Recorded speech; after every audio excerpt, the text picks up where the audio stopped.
Hey, good morning.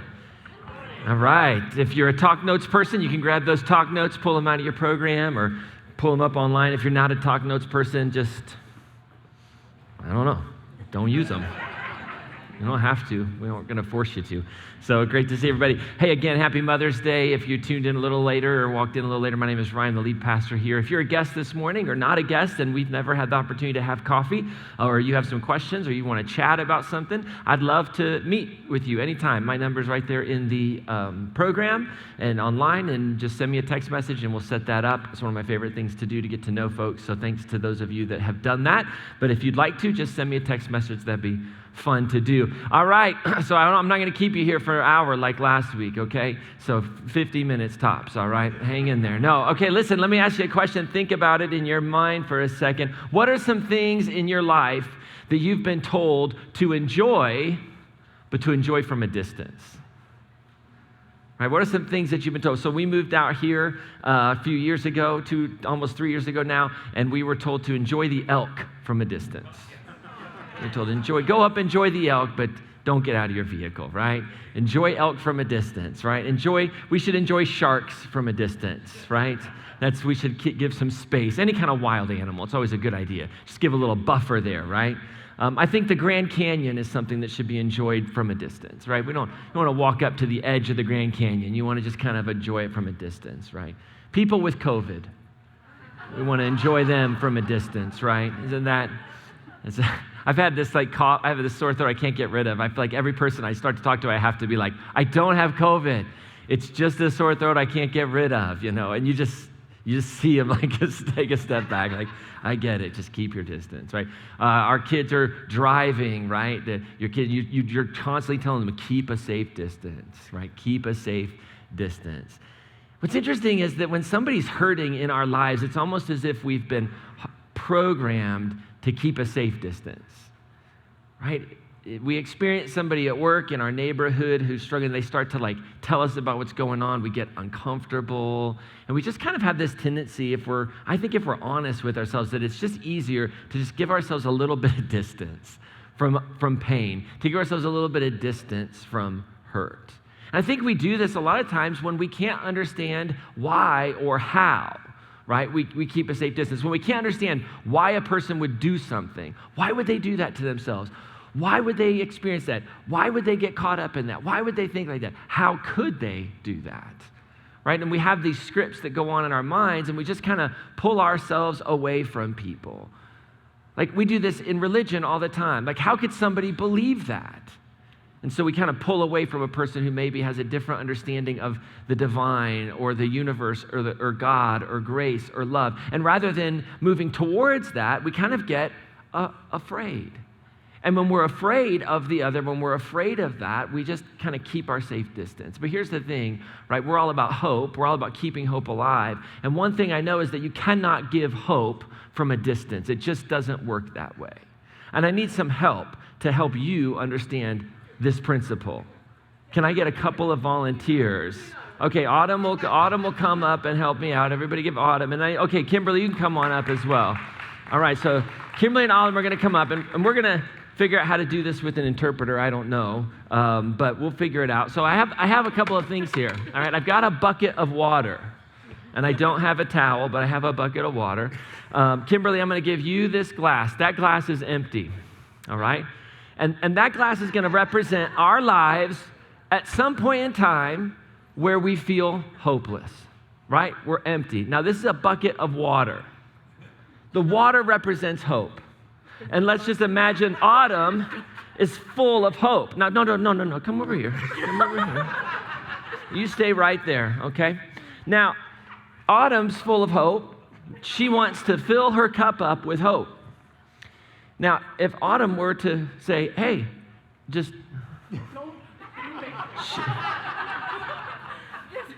on the count of 3. No, we're not going to do it. Right. So you get the point, right? From a distance, Autumn could throw all that water, right? But here's the thing. When we're so far away, filled with hope, she can have all the best intentions. I just want to encourage her. So she sends a cheesy scripture verse via Facebook. without any empathy, without any understanding of what Kimberly's going through, right? Just like, no temptation to see she is not common to man. Like, what? Right? So she could then all of a sudden, like from a distance, throw that, right? But there's this huge gap, and she might get a little bit of hope in her cup. But what's going to happen? She's going to make a mess, right? Now, she could get close, right? Come over here and then get real close, right? And she could actually pour from the bucket into the cup. Now, hold on, don't do it just yet. Now, she could do that, right? And this is safer. Totally safer, but it's still somebody filled with joy, hope, life is going well, couldn't be better. And then you have a person in a scenario or circumstance, maybe walking through grief, really difficult. And so she's going to try and pour. This is a big bucket of water, little cup that's fragile. It's still going to spill over, right? The best way for hope is to just get close enough, and then for the person who's desiring it to dip in, right? And get the hope that way. Right? Because if we're back here, if you're back over to here, come on, we're far away, and we were to just throw it, right? We're going to put water everywhere, just make a huge mess of our lives. And we do that all the time, especially in Christianity. In this idea that, like, I'll just send the tweet, the text, I'll just send a card. And those are not bad things, but they're from such a distance that when we aren't close enough to understand what their experience is, what they're going through, we just kind of end up making a mess. Give Kimberly and Autumn a great big hand for their help. And we're going to make that huge mess, right? Because we don't understand their experiences. We don't really understand their needs. We don't know what a person needs to experience or feel hope. We're just going to assume that they will experience hope the same way we would, right? But when we're so far away in that distance, we can't understand the pain. I want to look very quickly at a story in the Bible about a woman who understood that you can't give hope from a distance. So I want to look real quickly at this story of Ruth, which is in the Hebrew Bible, the Old Testament. And the story of Ruth, it says in chapter 1, takes place at the time of the judges. So this was before there was a king, nomadic people. God would raise up these judges that would kind of rule. And at that point in time, there was a famine. And there was a woman named Naomi and her husband, Elimelech, and they had 2 sons. And this family, because of a famine that had entered the land, they left their home and they went to an area called Moab. And they settled there. And while they were there, the 2 sons got married 2 women, a woman named Ruth and a woman named Orpah. And so you have this family, but what happens is Elimelech dies. And so Naomi is now a widow, and she's left with her 2 daughter-in-laws and her 2 sons. And then the story tells us that even more tragedy strikes, and both sons die. And so now we have these 3 women in a very patriarchal society, without any family, without any source of care, and their world has imploded. So you have Naomi, the mother, and Orpah and Ruth, the 2 daughters-in-laws. And so now they're traveling, and they're going on their way back to Naomi's homeland. They're headed back to Judah. They have been in Moab, and now they're going back because this is where Naomi feels like her hope is. And this is what it says. It says, on the road, on the way back to the land of Judah, Naomi said to her 2 daughters-in-law, go back, each of you to your mother's house. Go back, and may the Lord show you the same kindness as you've shown me, as you've shown to the deceased and to me. May the Lord guide each of you to find a husband and a home in which you will be at rest. And then she kissed them goodbye. Imagine all the pain in that moment. And what is Naomi doing? Naomi is doing something that so many of us do. We're just letting our pride get in the way because Naomi doesn't want to be a burden. She's like, I'm going to be fine. Excuse me, I'm going to be fine. Go, leave, it's fine. She doesn't want to be a burden. We do that in our own space of hopelessness. We do it in our own moments where we're overwhelmed. We don't know what to do. We don't want to heap that on people. And so we kind of push people away. We create that distance. But the story says that they both wept aloud and they were crying and they said, no, we'll go back with you to your people. I love the scene, right? You have Orpah and Ruth. They had this emotional response to Naomi's pain. It was as if it was their own pain. They had this shared experience. And in the tears and in the crying and in the saying, we'll go with you, Naomi replies, no, go back. Go back, my daughters. Why come with me? Why would you come with me? I don't have any other sons in my womb. I have no other sons in my womb that they would become your husbands. Go, my daughters, for I'm too old to marry again. She's at a space of hopelessness in her life. She says, even if I had such hope, or if tonight I had a husband and were to bear sons, would you wait for them and deprive yourselves of husbands until those sons grew up? No, my daughters, my lot is too bitter. It's too bitter for you because the Lord has extended his hand against me. It's a really powerful statement. The Lord has extended his hand against me. I don't know, maybe you're in that space where you just feel like God, the universe, whatever, is just extended the hand against you. You see, Naomi had lost all hope. She couldn't see how there could be ever a future. She couldn't see how there was a way out. She felt like she was just going to drag them down. And she says, I'm too old. My path ahead is too much to ask of you. And in that moment, they began weeping aloud again, the scripture says. It says that Orpah kissed her mother-in-law goodbye, and she went on her way. But Ruth clung to Naomi. See now, Naomi said to Ruth, your sister-in-law, she's gone back to her people and her God. Go back after your sister-in-law. But Ruth said, do not press me to go back and abandon you. Wherever you go, I will go. Wherever you lodge, I will lodge. Your people shall be my people, and your God, my God. Where you die, I will die, and there be buried. And may the Lord do thus to me and more, if even death separates me from you. Woo. That's commitment. Like, she's in the most vulnerable place a human being could probably be at the time. I mean, she's abandoning her own ancestral gods. She's saying, hey, whatever, I'll go serve your gods. That's fine. I'm going to go with you. You're not going to be alone in this by yourself. You're not going to be vulnerable. We'll get through this together. She sticks with it. And so what I don't want you to miss is something really powerful here, is that Ruth, this beautiful story of Ruth, like, she knew the power of proximity when it came to hope. She knew that the only way that Naomi would survive this, the only way that Naomi would feel a sense of hope is that she just walked with her on that journey back to Judah together. There's power in proximity. There's power in closeness. And in our everyday normal lives, as we bump up against the hopelessness in our world, when we ourselves experience that hopelessness, there's things that we can learn about getting proximate to people's pain if we're going to keep hope alive. And so let me first talk to those of you that maybe you resonate a little bit right now with Naomi. Like, in your life, there's just this cloud of hopelessness. There's this feeling that life can't go on. There's this sense that you have no future. You doubt there is a future.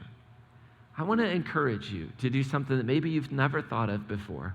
And maybe it seems weird, but I want to encourage you to, maybe as a first step, is just to bring that pain, bring that hopelessness into the proximity of Emmanuel, God with us. And that can feel really theoretical, and that can feel very strange to pause and think, can I actually bring my hurt and my pain to God? However we might think about God, is that real? Well, that the story of Scripture, the story of Jesus seems to tell us that we're invited to bring our pain, we're invited to bring our hurt into a relationship with a loving God. And if God is love, right? If God is love, there's something about this invitation of Jesus that says you can experience that love in a healing way that is a great mystery. There's this beautiful story in the Gospel of Mark, Mark chapter 5. Mark chapter 5 tells us this story that there's a woman who has had this bleeding disorder for 12 years. And there's this large crowd that has gathered around Jesus. And it actually says in the text that a large crowd had started following and they were shoving against him. And maybe in your life, there's been some things that have shoved up against your idea of God. Like, maybe there's been some really bad, harmful, abusive experiences that have shoved up against this idea of Jesus. You grew up in an environment, you heard these things, but then you heard these things about a God that loved you, but then there was always this disconnect because you felt like there were a lot of rules and a lot of legalism, and then you experienced a lot of control.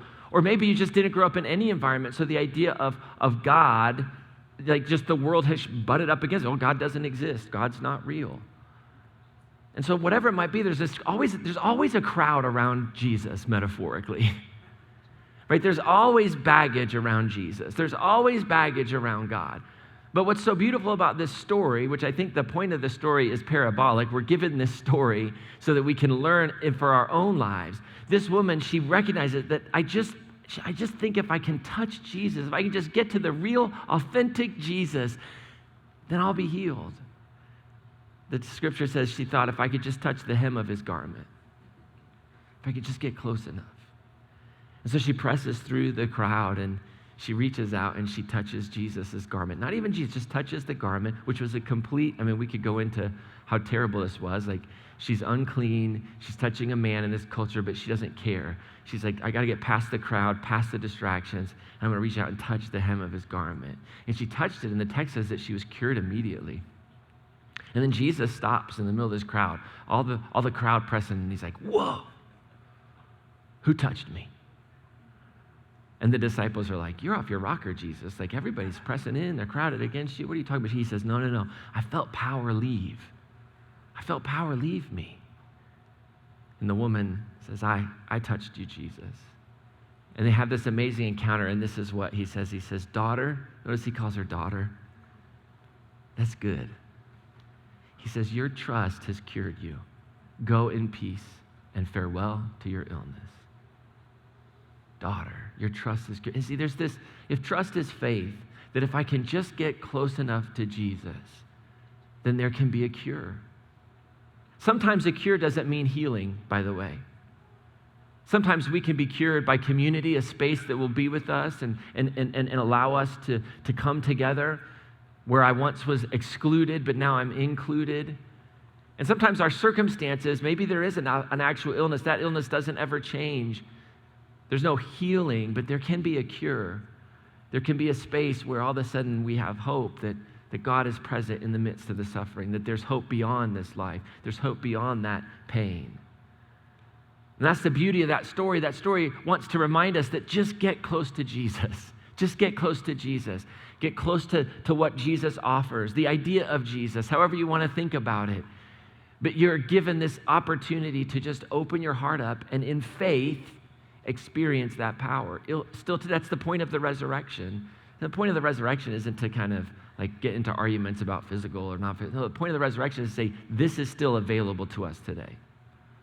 Like, there still is this space where if I can in faith just believe enough, if I can in faith believe, then I can experience that presence. There's this interesting passage in the book of Revelation, and I really try to avoid the book of Revelation as much as possible in my life because it's crazy. There's a reason why it took centuries before they actually put it in the canon. I would have sided with the people to say, let's leave this one out, right? It's still a hot debate amongst many of us, right? But there's this passage that I think is beautiful, and it says that the one who was behind all of creation is standing at a door and knocking. And if anyone would hear my voice and open the door, then I'll enter their house and we'll dine together. Dining was one of the most beautiful things you could do in the Mediterranean world, like sharing a meal together. And we're given this beautiful kind of metaphor that the God of the universe that's behind everything, that's too great of a mystery for us to understand, yet somehow is still knocking at our life's door and saying, if you'll just open that door up for me, then we'll share a meal together. So if you're in that space of hopelessness, I want to encourage you to take a risk and open your heart, open your life up to that idea that perhaps Jesus is alive, that perhaps hope can be found in a God that is love, that's represented in a community like Crossroads Church. And so for Crossroads Church, how can we be the proximity of this God that we call Emmanuel? We say that at Christmas time, God with us.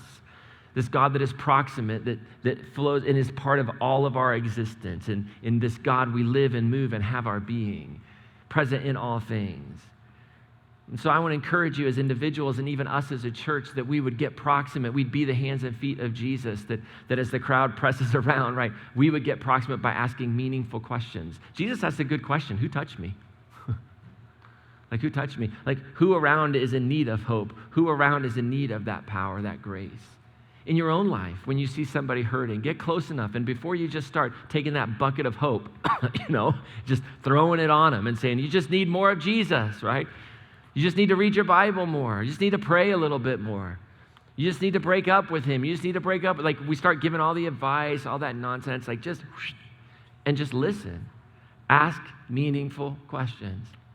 One of the best questions that you could ever ask somebody is, hey, tell me about what has happened to you.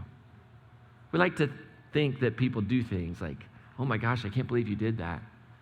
But I wonder if we'll dig in and find out what has happened to people, the stories in their lives, that doesn't open up the door for hope to come in and for some understanding. And you have to remember, we as a church have to remember, as both the individuals, the scattered church that goes out, and as the gathered church that corporately brings hope, we have to remember that getting proximate will always take us past our comfort zone. It always will take you past your comfort zone. I can't imagine that this woman in the story of Jesus felt comfortable pressing through that crowd. But she got proximate. I can't imagine that Ruth was super excited about leaving her country, her gods, everything that she knew to get proximate. And so we have to be willing to get out of our comfort zone. And we have to remember that proximity honors the experience of others. That real, genuine proximity says, I'm going to honor your truth. I'm not here to judge it. I'm not even here to understand it. I think one of the big flaws that we have in our opportunities to bring hope and then get proximate is that we have to think that I somehow have to understand you, that I somehow have to understand your experiences, that I have to understand your desires, I have to understand your personhood, I have to understand your gender identity, I have to understand your sexuality. I don't have to understand it. I'm not going to understand it. That's a huge barrier to bringing hope. It's a huge barrier to loving people. If I have to understand people to love people, I wouldn't know that I even love my wife. I'm confident she wouldn't love me if she had to understand me. Right? Now, there's nothing wrong with seeking to understand, but at some point, I just have to get that there are going to be experiences in this life that people go through that I will never understand. And what I have to do is set my need for understanding to the side and bring in their need for love and inclusion and grace and hope. And that's where the power comes, right? So we honor those experiences. We honor their loss. We honor what they've gone through. We don't dismiss it. We don't discount it because maybe we wouldn't experience it that way. And when we do this, when we live in proximity to the pain in this world, we say, I'm going to keep hope alive by getting close enough that it's painful. It's not in my comfort zone. Proximity will do something powerful. Proximity will unlock empathy. I don't know if you know it or not, but we don't live in a super empathetic world. Right? We live in a world that wants to push, keep people away. Read this great article this week that gave there were three components of empathy. There's a cognitive, an emotional, and a compassionate component. Right? So this cognitive empathy, right? This cognitive empathy is just when we know. It's simply knowing the other person, what they feel. We get it. It's oftentimes called perspective taking. Like I'm just going to get in their shoes and I'm going to try and understand their world, right? That's great. And I think Ruth and Orpah, they felt this for Naomi because they had become widows themselves and they knew that Naomi felt that for Ruth and Orpah. They could understand that. And then there's this next phase in empathy called emotional empathy.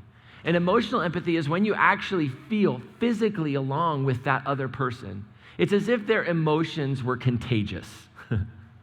It's as if their pain, like you experience inside of your own personhood. You're close enough. You might not even fully understand it, but you can just know the pain. And you weep. And we see this with Ruth and Orpah and Naomi. They're all standing together. They're crying. They're emotional, right? They sense it. But then there's compassionate empathy. And compassionate empathy is not only when we understand the person's predicament, not only when we feel for them emotionally, but when we're spontaneously moved to help. When we actually take action if it's needed. And that's the story of Ruth, right? Ruth says, I'm going with you. She even over and against Orpah, she says, no, I'm going to stick. I'm coming with you. She takes action. She saw that there was the opportunity. And when we dig into that kind of empathy, when we take action, when we connect with one another, when we get close enough, what happens is empathy does create these beautiful connections in an extremely divided world that we live in. We live in a world that wants to be just binary. We live in a world that wants to polarize everything. But empathy says, I might not get why you would vote for that person. I'm not sure why you would claim that political party. I'm not sure why you would go to that church. I'm not sure why you'd want to work for that person. I'm not sure those things, but I'm going to get close enough to understand. I'm going to get close enough to feel. And I'm going to just be present. And if you want some hope that I have, I'm just going to hold my bucket out and just be there. I'm going to be there. So as we wrap up today, one of the big questions I always ask is, what's God inviting you into? Do me a favor, grab that Connect card. There's some next steps, some invitations on the back of that Connect card. If you're online, you can see it there. And the first one is just to intentionally try to get proximate with God. Like maybe in your life, you just feel very distant from God. And in your heart, I just want to encourage you to just take a moment and pause and say, God, I want to be with you. I want to be present with you. I don't understand this whole God thing. I don't know if you have ears to hear, but here I am. And open your heart. See, there is something powerful about the choice to live in who you are, right? To live in the image of God that you bear. To, in faith, say, I am loved. As Kimberly said, I am forgiven. These are just realities that have nothing to do with anything you've done or said. That's what grace is. It's just so beautiful. We can't really comprehend it. We always want to attach a little clause to grace. Well, as soon as you pray the right prayer, as soon as you ask for it, as soon as you open the present, it's yours, right? All these things, right? But it's just so good. And I believe that's the ultimate reality in our world, that there is goodness that's connecting all of us. And if we can start to live in that flow. And so maybe today's just a decision, like I'm gonna give a relationship with God a chance. I hope you'll do that here. I think we have a great environment that it gives space for questions and space to explore. That your relationship with God can look different than somebody else's. That's okay. I don't think God's super petty. I think God's always happy when we're trying to be intentional about our spiritual lives. There's a guy named Brian Stevenson who wrote a book called Just Mercy. And he's gone and given lots of talks, and he talks about the power of proximity. He went and spoke to a group of CEOs on this topic called The Power of Proximity. If you'd be interested in watching that, it's a great talk. He speaks brilliantly about this, far better than I do. Just check that box, and I'll send you an email with the link, and you can just watch it. I think it's like 20 minutes. It's a great one. And maybe this morning, maybe you've kind of been in a space where you have had cognitive empathy with somebody, and you've even had emotional empathy, like you've experienced and felt it, but you've never been moved to action. Maybe there's just this invitation by God to move into that space of compassionate empathy. That's what Jesus modeled for us. I think that Jesus accepted and lived out this compassionate empathy. It caused him to action, right? Caused him to give his life for us so that we might understand what love is, right? It's powerful. So those are some possible next steps, things that God might be inviting you into today. So will you do me a favor? We're not have a closing song today. We just want to give you your blessing and get you out of here to enjoy Mother's Day this morning. And you can take that Connect card, your offering envelope, drop it in the orange kiosk on your way out. But will you stand with me this morning as we just kind of receive a blessing to go out to enjoy the rest of Mother's Day, to live in the goodness of God as we sang about today, to experience and to have a hope-filled heart for what is the great things of God as we sang in that first song. All right, so just do me a favor, open up your hands, and they're gonna give me the blessing here. I don't have it memorized, so they're gonna put that on the back screen for us here in just a second. So do me a favor, close your eyes, take a nice deep breath. The busyness of today, of this week, let it just pause for just a moment. And may the compassionate empathy of God take hold of your heart in new ways this week. And may you find the courage to get proximate to the pain around you at work or school or in your neighborhood. And when you find yourself rubbing shoulders with hopelessness, may you ask meaningful questions. May you honor that person's pain and find yourself moved to compassionate empathy. And for those who feel a distance between themselves and God today, perhaps Jesus has been crowded with shame or doubt. Perhaps your heart is crowded with religious hurt that has pushed you away or has created a barrier to this beautiful message of Jesus. Perhaps your heart is crowded with grief and anger. Well, amidst the noise of the crowd, may you hear that real small knock at the door of your life. And may you hear that gentle whisper of love and grace and truth. And may you find the faith to open the door and experience radical divine love. And now may we, as Crossroads Church, be a community that's committed to being proximate with the hurting and wounded in our world so that the hope of Jesus might flow through our hearts, our minds, and our hands. Amen. Happy Mother's Day. Make sure you stop by the photo booth, get a photo. Enjoy the day, everybody.